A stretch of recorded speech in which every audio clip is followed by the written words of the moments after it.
Hi అండి, అందరికీ నమస్తే. Welcome to my channel. చూస్తుంటేనే మీకు అర్థమైంది కదా, అల్లము చిన్న చిన్న ముక్కలు కనపడుతున్నాయని. అదేనండి, అల్లం రబ్బ చేశాను. ముందుగా నేను 150 గ్రామ్స్ అల్లం అయితే తీసుకొని, ఇలా ఇది మనం పీల్ తీసినాక 150 గ్రామ్స్ ఇది.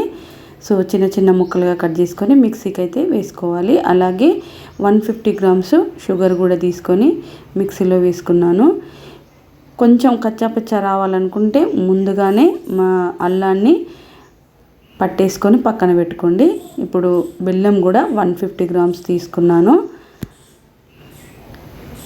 కొంచెం సన్నగా తురుముకొని వేసుకోవాలి. అలాగే దీంట్లోకి కొంచెం ఎన్ని అంటే 50 ml వాటర్ అయితే తీసుకున్నాను.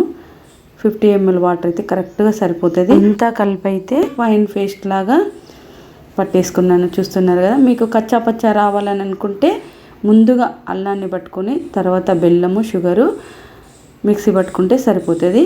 నేనైతే అంతా కలిపి పట్టాను. ఇలా అయితే వచ్చింది. ఇప్పుడు స్టవ్ మీద ప్యాన్ పెట్టేసుకొని ఈ మిశ్రమాన్ని అంతా ఇందులో వేసుకొని కొంచెం ఫ్లేమ్ అనేది మీడియంలో పెట్టేసుకొని ఇలా కలుపుతూ ఉండాలి, మనకు పాకం వచ్చేంత వరకు.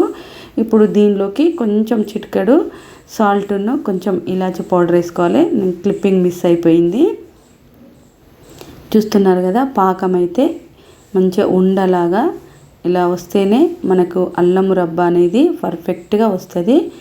చూడండి ఎలా వచ్చిందో పాకము, చక్కగా వచ్చింది కదా. నేను బటర్ పేపర్ మీద నెయ్యి అంతా అప్లై చేసుకున్నాను. ఇప్పుడు మనకు పాకం వచ్చింది కదా, ఇందులో వేసుకోవాలి.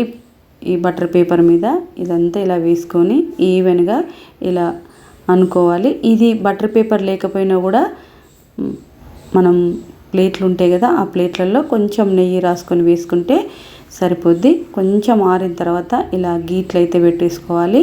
అడ్డము నిలువు ఒక 1 అవర్ వదిలేసుకుంటే ఇంత చక్కగా వచ్చిందో చూడండి. మంచిగా అల్లం రబ్బ అంత హెల్తీ.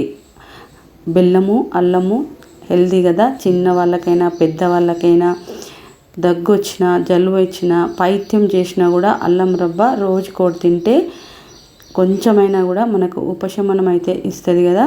సో నేనైతే అల్లం రబ్బ చేశాను. ఫ్రెండ్స్, మీరు కూడా చేయండి. మీ పిల్లలకైనా పెద్దవాళ్ళకైనా ఇస్తే గ్యాస్ట్రిక్ ప్రాబ్లం కూడా కొంచెం ఉపశమనం అయితే మనకు దొరుకుద్ది. సో మీకు నచ్చినట్లయితే లైక్ చేయండి, షేర్ చేయండి, కామెంట్ చేయండి, సబ్స్క్రైబ్ చేయండి. ఈ అల్లం రబ్బ అయితే చిన్నప్పుడు మన దగ్గరికి అల్లం రబ్బ అనుకుంటే వచ్చేది కదా, ఇప్పుడైతే షాప్స్లలో దొరుకుతున్నాయి. కానీ మనం కూడా ఇంట్లో ఇలా చేసుకుంటే మనకు 1 వీక్ వరకు ఇది అస్సలే పాడవదు. చక్కగా వచ్చింది చూడండి అల్లము రబ్బ.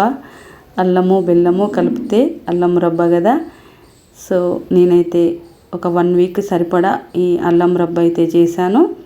ఫ్రెండ్స్, ఈ అల్లం రబ్బ మీరు కూడా ఇంట్లో చేసుకొని మీకు ఎలా వచ్చిందో నాకు కామెంట్ చేయండి. Thank you for watching.